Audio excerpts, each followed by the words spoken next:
நீண்ட காத்திருப்புக்கு பிறகு ஈரோடு மாவட்டம் விஜயமங்கலத்தில் மக்கள் சந்திப்பு நிகழ்ச்சியை பொது வெளியில் நடத்துகிறார் தவேக தலைவர் விஜய்.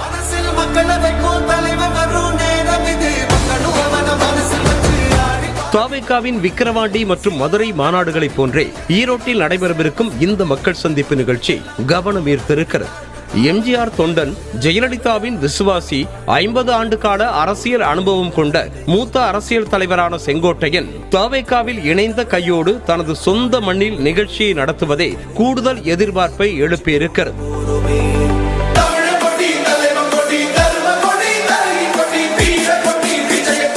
குறிப்பாக கரூர் துயர நிகழ்வுக்கு பிறகு ரோட் ஷோ அனுமதி மறுக்கப்பட்டதால் பரப்புரை கூட்டங்களை நடத்தி வருகிறார் விஜய். அதிலும் காஞ்சிபுரத்தில் உள்ளரங்கு மக்கள் சந்திப்பிற்கு பிறகு ஈரோட்டில் பொதுவெளியில் ஒரு மினி மாநாடாகவே நடத்தி மக்களிடையே உரையாற்ற இருக்கிறார் விஜய்.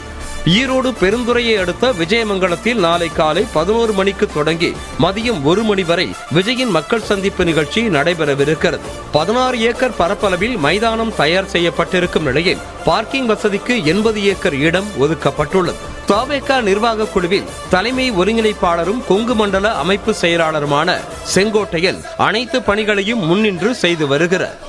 2 வாரங்களுக்கு முன்பாக மாவட்ட ஆட்சியரிடம் அனுமதி கோரி நேரில் மனு கொடுத்ததில் துவங்கி தினம்தோறும் களத்தில் ஆய்வு செய்து வருகிறார் செங்கோட்டையன்.